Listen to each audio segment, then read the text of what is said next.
Welcome to the Hardcore MBA podcast with your host, Erlend, Bakke. Hello and welcome to another video episode of Hardcore MBA. Today on the call we have Alex Berman. He is the Chief Marketing Sumo for Inspired Beats, responsible for generating over $12 million in B2B leads this year. And if you're watching this, you likely are selling B2B. You might be selling B2C. I'm not sure if anybody sells C2C, but maybe you do. And he has sent over 1 million cold emails to fund startups and software companies. And he argues that sending cold emails is an incredibly effective way of getting new customers. Welcome to the show. Yeah, great to be on, Erlend. Fantastic. And you're in San Francisco, beautiful San Francisco. Yeah, I was based in the city until about yesterday. Then I came out to San Mateo because it's nicer out here. Okay. Quieter. I actually watched San Andreas, the movie yesterday. Yeah. I was missing San Francisco because I in the year of 2011, I was working out of Rocket Space downtown. Rocket Space is a co-working space. I can't remember the streets, but it's very central, and I had such an amazing time in San Francisco. So yesterday I was missing San Francisco, and I Googled movies from San Francisco, and then so I always wanted to watch San Andreas, so I watched that. I mean, it's worth watching if you want a sort of scenic view of San Francisco being torn to shreds by a big earthquake. So anyway, what are you doing in San Francisco? Oh, I'm here for so our team is based in San Francisco for Inspire Beats.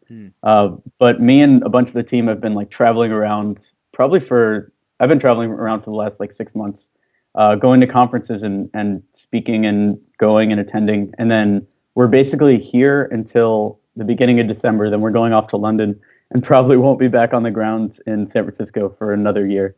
So I'm just taking a break, I guess. There's no conferences coming up. Okay, so you guys travel a lot, you go to conferences. Is that where you get most of your traffic, most of your customers? So most of our customers actually come from cold emailing. We've got a team that sends, it's one guy that sends 150 cold emails a day. So he's our one-man cold email wrecking crew. So he acquires a bunch of customers for us. And now we've gotten to a point where a lot of our customers are referral. And then I'm as the marketing sumo doing more one-to-many sort of stuff. So I bring in customers through podcasts and through events and all of that. So we're trying to tackle every channel right now. Right. And of course, you came on this show by cold emailing us. And and that's how. So basically, you practice what you preach, and it works. We actually get a lot of high-end people on our podcast just by cold emailing. It's crazy. Like in my best-selling book, Never Work Again, my email is clearly stated in the book multiple times, and you'd be surprised how few emails that come through. So why cold emailing? How did you come up with that idea? So we started as a software as a service company. In lead generation. So we built this fantastic lead generation tool that could go around and scrape the web and find any sort of lead you wanted if you had the right criteria. And when we tried to sell it to clients, they couldn't use the tool, and they always came back to the question why don't you just send us the leads? We don't want to have to learn this new tool. So we kind of pivoted from a SaaS company to a fully managed all-in-one solution. And so just done for you, basically. Yeah, basically we're just all right, yeah, you want the leads, we'll send you the leads. You want you don't just want leads, but you want people that are opting in. Sure, we'll send the emails too. We'll just do everything for you. I think there's a lot of this being a tech entrepreneur is such a such a hip sort of hyped thing, but what people actually want is just stuff done for them. So why not just do that for them, right? And I think I'm kind of past the phase where I'm always testing new software. I'm very big on automation and outsourcing and trying to get things to work without me. But I tend to find that Excel is like just Google Drive with Excel, and having like somebody to do something to fill in like data mining or like following a template of some sort, where they're just doing things for me, is more effective than trying to find the perfect software. Yeah, I agree. And I'm sure a lot of your listeners can see that if they think about the services they've bought for their business. It's probably like a marketing firm is doing your marketing, or like a pay-per-click firm is doing it. You're not doing the research yourself, like going through, even like a lot of people outsource email marketing or everything. I know most of the people that I've gone to are exactly like that. Like I use probably 2-3 tools for work. Everything else is fully outsourced. And how big is your team right now? And how does that work? So you do the sort of the big email campaign. Somebody's doing the one email, like direct. How does your team work? Sure. So we have 9 people on the team, 2 developers, a couple people doing research. We've got one guy doing, like I said, the cold emailing for us, and then we've got the founder, his name's Wilson. He's running around doing a lot of conferences and biz dev at the conferences. Me doing the one-to-many, like the speaking and all that stuff. And then we've got one guy doing operations and another guy doing customer happiness. I think that's probably 9, right? Yeah. So conferences. So the founder is going to conferences. What is the benefit of going to conferences? Why should people is he constantly attending conferences, or? He's constantly attending. I'm trying to do more speaking because what he does is he goes to the conference and he runs around to each person. He's really good in like a one-to-one sort of situation. I'd call him like an introvert.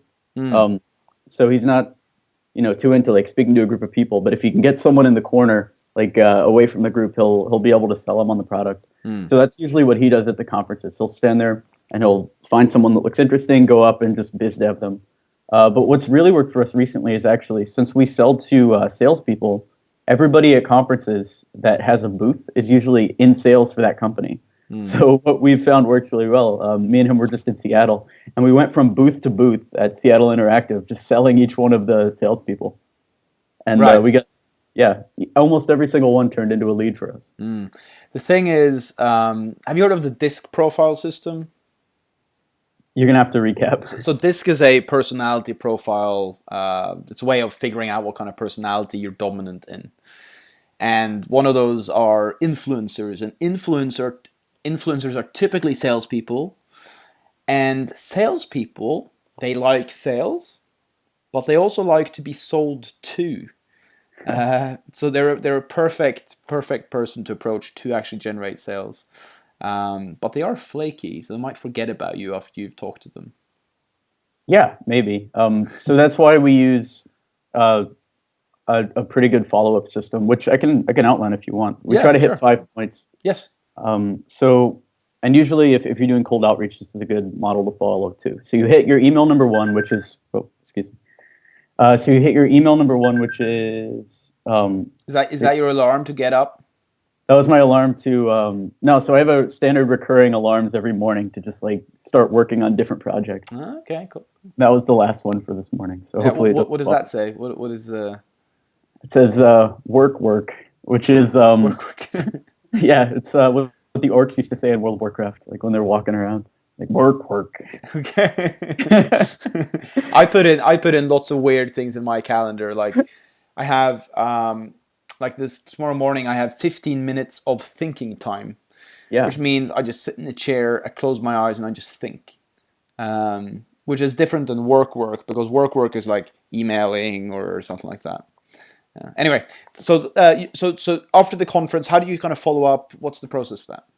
Okay, so we try to hit 5 touch points, which is getting in front of their face 5 times. So touch point number 1 is emailing at the conference, being like, "Hey, it was great to see you. We talked about Inspire Beats, talked about doing cold emails for you. Really want to continue the conversation.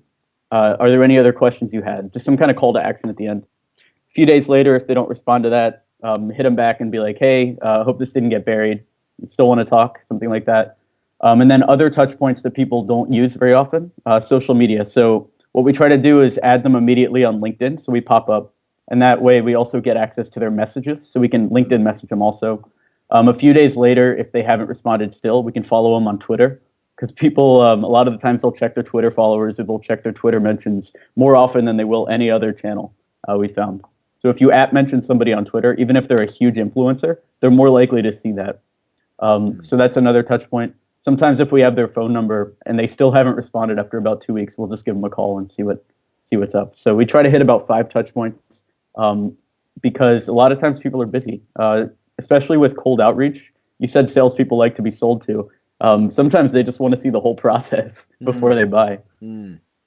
So what are those five again? Number one's an email right after the conference. Okay. Number 2 is add them on LinkedIn. Number 3 is mention them or follow them on Twitter. Okay. Number 4 is email them again. And then number 5 is call them. And that whole sequence can take place over about 2 weeks. Okay, because what a lot of people do is that they'll go to these conferences, they'll be meeting lots of people. You're going to leave with a stack of business cards and a lot of promises about, we're going to meet up and we're going to do business, and then you kind of just get back into normal mode, and then all those things are forgotten about. So the thing is, that's something you can take advantage of because everybody does that, or so many people do that. Think about a conference you go to. You end up with a stack of business cards. Very few people email you that you give your business cards out to, right? And the reason they do that is because, it's exactly like what you just said. They have their stack of business cards, they forget about them, they never email them. So you'll be surprised how few people, some people will email the day of, but how few people will still try to get in contact like a week later, even like 3 or 4 days after the conference. I know I was just at Sales Stack out in San Francisco last week, and only one person followed up out of like the, 25, 30 people that I met. Only one person emailed me. I was emailing everybody else. One of the things that I actually outsource is I have a folder in my Evernote. So when I meet somebody, if I go to a conference or something, I'll always write like the purpose of meeting them on the card. So I'll be like, contact about outsourcing, or contact about IT development, or contact about party, whatever. And I will photograph that into my people folder, which then gets synced to my assistant, and then my assistant actually adds them on LinkedIn. But we don't do the email follow up, and we don't do the Twitter follow up either. So that's probably our following. I'm not really that big into Twitter. I know it's very, very big in the US. I know a lot of people use it, but I don't know. What is the main benefit of Twittering, and do you find that that's, as you said, that's something that people really check? So I wouldn't recommend Twittering just for no reason with no goal. The reason I use Twitter for 2 things. Okay. One is social media research on somebody, right? So if you're sending a cold email, the framework I like to use is having some kind of subject line in the beginning that uses a name that you both know. So like found you through Dan Norris, or found you through somebody that you have in common. Then you start the email off with something about their business problem, something super custom.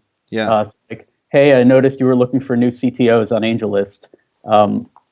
That's very interesting. Then you go into your pitch like, hey, I'm Alex from Inspire Beats. We do, in this scenario, it would be like, we do software development, and we try to replace the CTO. Then you add a call to action like, hey, does that sound interesting to you? We'd love to send you, question mark, we'd love to send you some more info. Then PS, and this is where I use Twitter. So PS, I saw that you had a collie, it's a type of dog. I have Shih Tzus, like what, would love to chat about that too. Just something super personal. And Twitter is a good place to get that personal info without it being weird. So people are like tweeting and tooting about like their dog and like where they went hiking, and people are very sort of so instantly based on that you can create this sort of commonality, because commonality is important, because birds of feather flock together kind of thing, right? So if you're into dogs and they're into dogs, then instantly you have a much higher chance of reaching them. Yeah, exactly. And Twitter's the best way to find that. So that's the first way I use Twitter. Excuse me. Second way I use Twitter is because people are like you, they don't really use it. So if you're the one salesperson that's following them on Twitter, or that's retweeting their tweet that got 0 retweets, you're going to really stand out. People love having their content getting shared. And very few people, especially on Twitter, of random salespeople, like very few people are retweeting that content. So you can be the one guy that did it. And it's okay. So that's your 5-step process. What would you say your success rate is based on that? So for our clients, typically it's a 2 to 3% like meeting book rate. Our open rates are, I don't know, 30% or whatever. Our response rates are probably about 10%, maybe higher, maybe lower. But I only like to rank based on how many people actually get in front of you at the end of it. And that's about 2 to 3%. For our internal emails, it's a little higher, but that's what our clients usually get. Okay. And where do you usually source people's emails? I mean, do you sometimes just go to let's say you're selling something to life coaches. Would you just like kind of data mine that and then email them and stuff like that, or? Yeah, so the original SaaS tool that I mentioned that we were trying to sell, that we use, it basically has a scraper built into it. So what we're able to do is target basically any private group, email list, Facebook group, things like that, and figure out who the members are based on that. So we're able to actually, for this podcast, if we wanted, we could scrape every listener and create an email list based on that. So what we would do actually is find some kind of private group or email list where life coaches hang out. Scrape the list. So how does that scraper actually work? Can you just explain a little bit more? Yeah. So basically anywhere on the web where there's information, there's an ability to pull it. So for Facebook groups, sometimes you'll be able to hit members and it'll just pull all of the names of the members. So we have a bot that's able to go in, pull the names of the members along with, any other little information that comes out with like company name. Then we have another program, or we do it manually, where we'll guess their email based on company name. So like, let's say they work for Google, right? So we find like Mark Fine at Google is in this group. So we then go through iterations to guess the email address. So we'll guess like M Fine at Google. Use a tool like Reportive, if you guys have heard of Reportive. I haven't, no. Okay, so Reportive's a Gmail plugin where basically you're able to mouse over any email. Okay. And it'll show you a social media profile based on that email. And you can use that basically to reverse engineer and guess somebody's email. So in Gmail, we'll type like mfine at Google, Mark at Google. Right. Mark So so if you use like Erlend Bakke, at Gmail, something like that, then that's likely also your Twitter, etc., and vice versa. Well, yeah. So let's say you had erlendbakke@gmail.com. If we type that into Reportive, it would show all of your Twitter and LinkedIn and basically a profile picture of you. Whereas if it was Erlend Bakke 1, it would show some other person that's not you. So we'd know not to email that guy, but we'd email the first guy. It works a lot better with corporate emails, but you can use it for Gmail too. Yeah.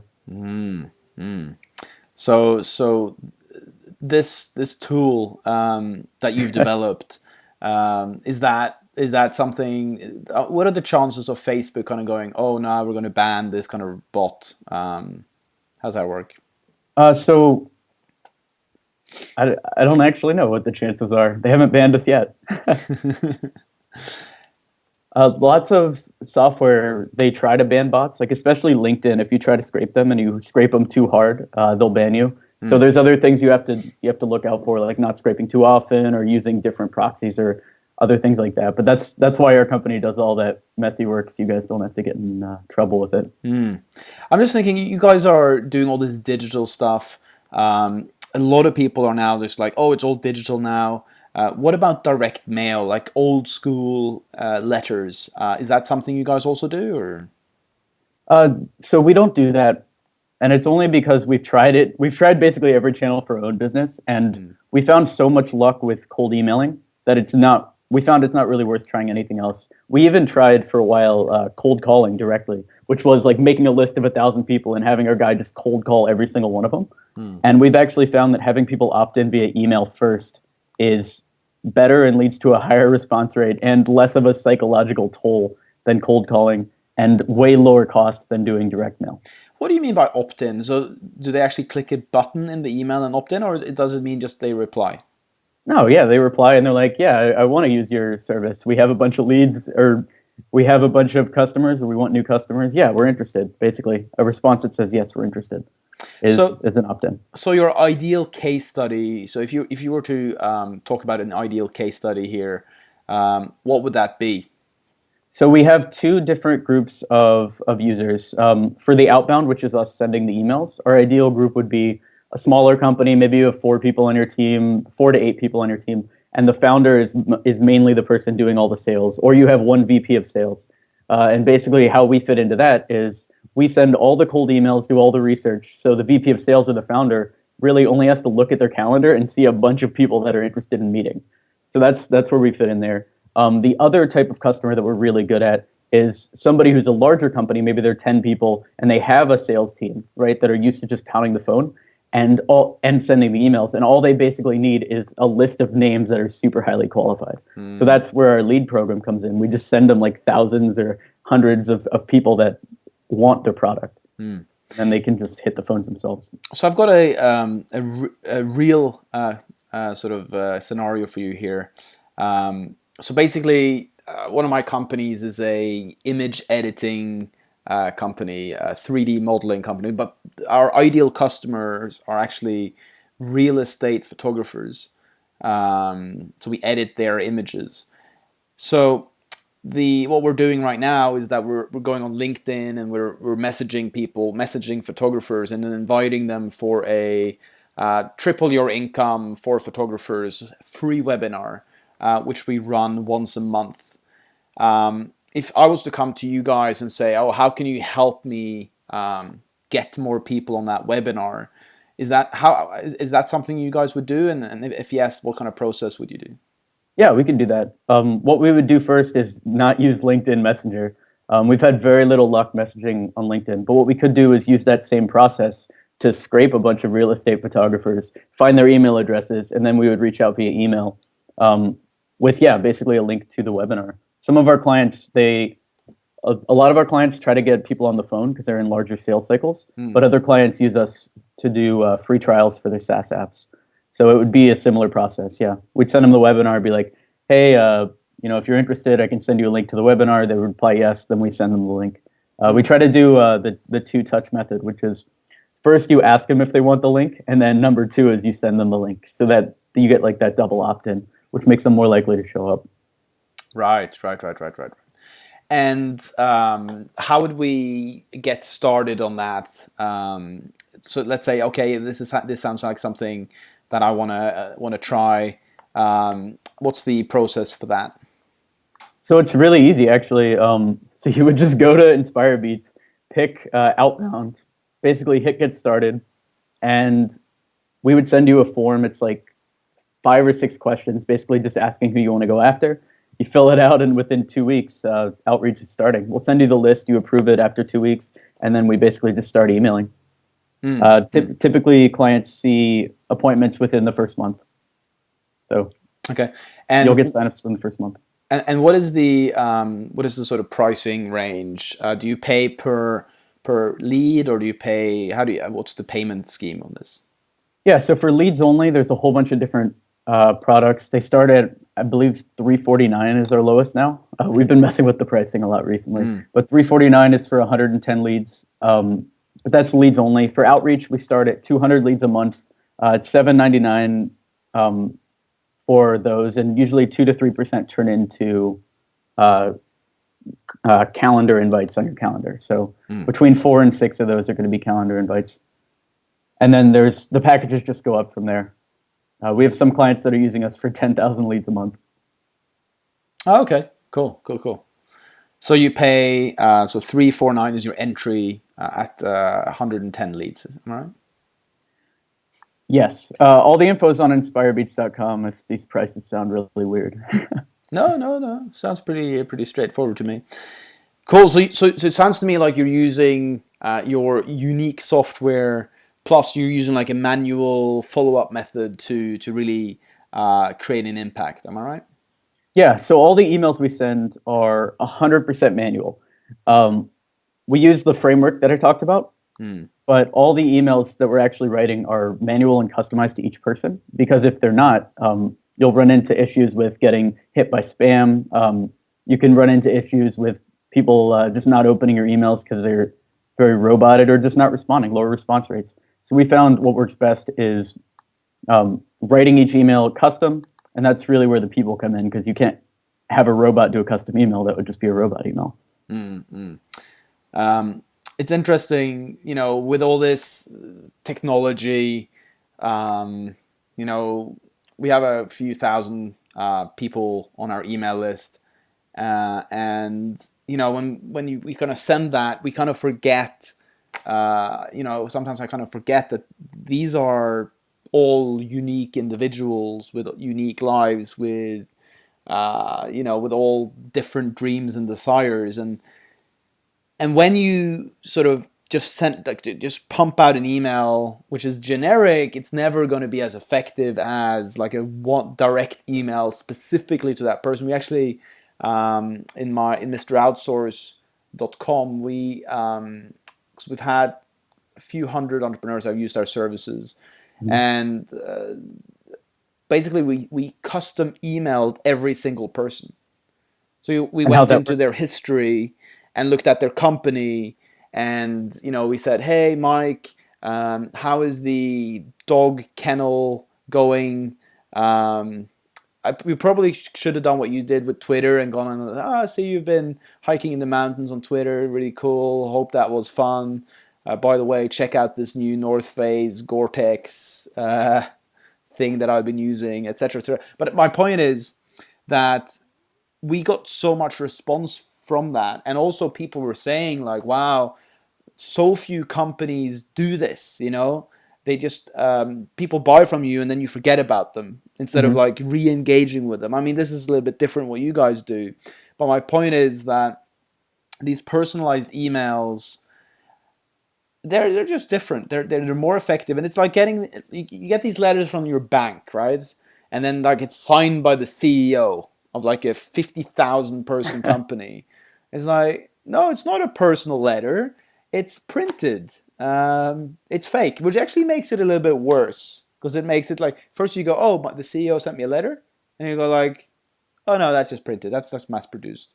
So yeah, definitely personalized. And it's interesting in the sort of day and age of technology where it's still important to be personalized when you do stuff.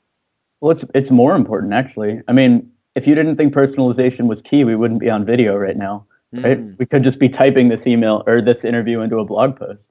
Yeah. But yeah, you want your users to see the people, or your listeners to see the people behind it. You want them to be able to interact, and it's really important for everything, especially as we start going more digital. Yeah.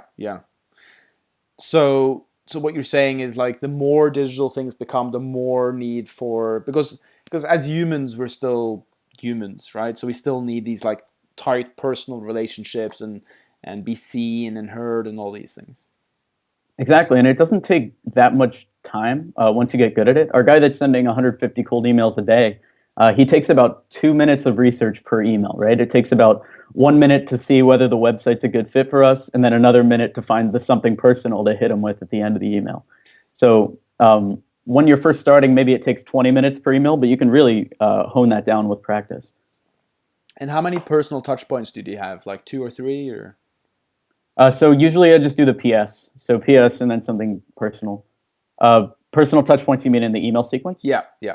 Yeah, so it's similar to what I just talked about at the conference. We have that initial cold email, then we have another email a few days later asking if it got buried or not. And then usually about a week later, there's another email, and then unlimited follow-ups with our bigger plans. So we just basically keep going until they tell us to stop. What about the the title of the email? How important is it? What do you usually put? Any guidance there? Yeah, totally. So we actually did a bunch of research on that. We've sent over 1 million cold emails. So we've also been studying bad cold emails. So we used to test these really weird subject lines to get people to open. One we tested was important with an exclamation point. And people opened the email, but they just got pissed off and didn't open it. We also tried a super spammy one, which was like, hey, Erlend, must read with 3 exclamation points. And those type of emails also get opened, but the response rate's super low. The other thing we found that doesn't work is something super general. So like something like, best deal for Tropical MBA or working together with Tropical MBA, where it has your company name in it. Those sort of things, those actually get opened less than the spammy emails. So what we found works best is, hey, Erlend, congrats on the new funding round. Or, hey, Erlend, really love the new post about outsourcing. Just something customized per the people. And if they're not a blogger, what you can also do is came across company through name, someone you have in common. So came across Tropical MBA through Dan Norris or something like that. And while we were doing this, normally a cold emailer person would come on this podcast and be like, yeah, find somebody in common, find a referral, and then go talk to them and get them to introduce you. We found that actually just takes way too long. It isn't necessary. All you actually have to do is say, came across Tropical MBA through, Dan Norris or somebody that you find in mutual connection on LinkedIn. Yeah. Or came across Tropical MBA. Let's say you're a services business and you worked with Tyson Chicken. Came across Tropical MBA through Tyson Chicken. And then in the email, you're like, hey, I saw on your website you, or I came across you. I wanted to reach out because I saw Tyson on your website. So basically, they've already opened the email, and then you're just super clear about the fact that you don't know Tyson Chicken. You just were really impressed that they had it on the website. So you get all the benefits of the open without having to do the actual introduction. Right. So the actual email title you put, hey name. Sometimes, yeah. Hey name, came across company through mutual name, or you can get rid of the hey name part and just do came across Tropical MBA through Mark, or came across Tropical MBA through Dan Norris or whatever, Tim Ferriss. Are you a member of Tropical MBA? I am not a member of Tropical MBA. Okay. It's something that I've been thinking about becoming a member of for some time, but I haven't joined. But it would probably be a really good place for you guys to scrape some emails and send some personalized emails for us. Oh, Tropical MBA is Dynamite Circle, actually, right? Yeah. So I am a member of that. I was just in Bangkok last month Okay. for their DC BKK. Actually, I'd say about 35% of Dynamite Circle is clients of ours. Really? So yeah. That's do you recommend being a member there? How many people were there? Yeah, there was about 200, 300 people there, maybe less. It seemed like a lot of people. But yeah, if you have time to go out to Bangkok and you want to sign up for their group, go for it. Because yeah, it's worth it for new clients, but then also for information. But yeah, Tropical Entrepreneur is really what I meant, not Tropical MBA. Yeah. My bad. Okay, so you guys work with startups. Is that because you're sort of in like the startup world of San Francisco and also like the sort of Dynamite Circle stuff? Is that why, or? So that's where our base was. Our whole team used to work at other startups. Like I think three of our team members used to be in growth positions at other funded startups. And yeah, just kind of that was the market we knew. And then we just went towards startups. Startups are also a lot easier to.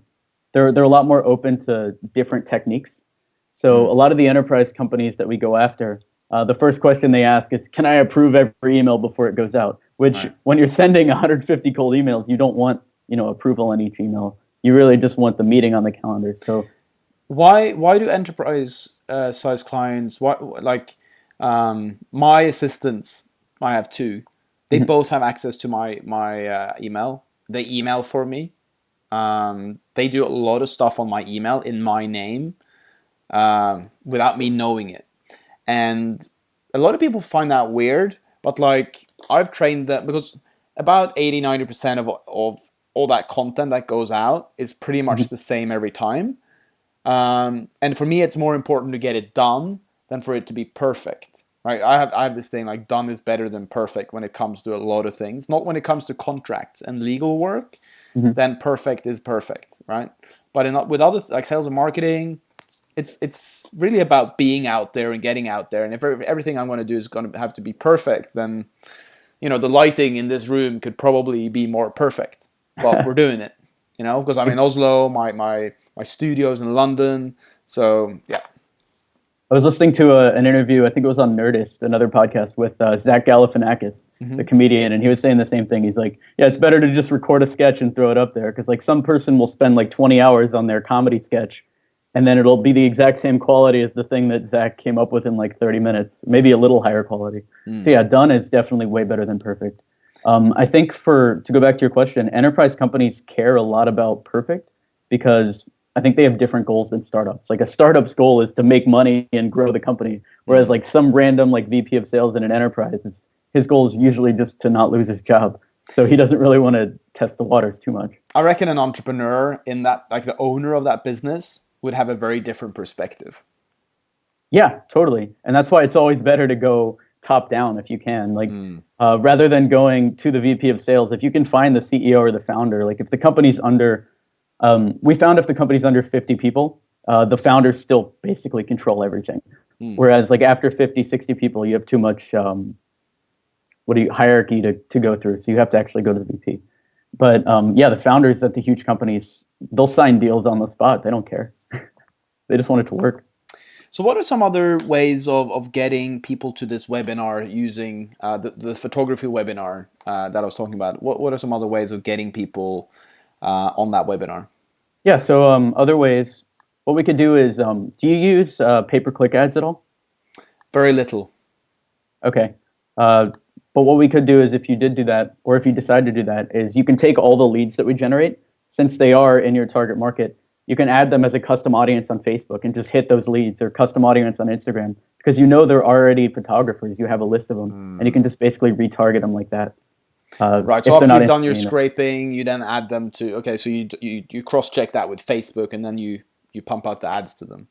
Yeah, that's a side benefit I like to call out on the leads, because a lot of people are like, oh, you're reaching out to 200 leads and only 6 are on my calendar at the end of this. Yeah, they're super qualified, but what do I do with the rest? And that's what you do with them. You hit them with ads. You add them to an email list or something.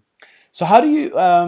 So how are you guys going to grow? How's InspireBeats going to grow the next sort of 5 years? What kind of new technologies and strategies you see coming into your business?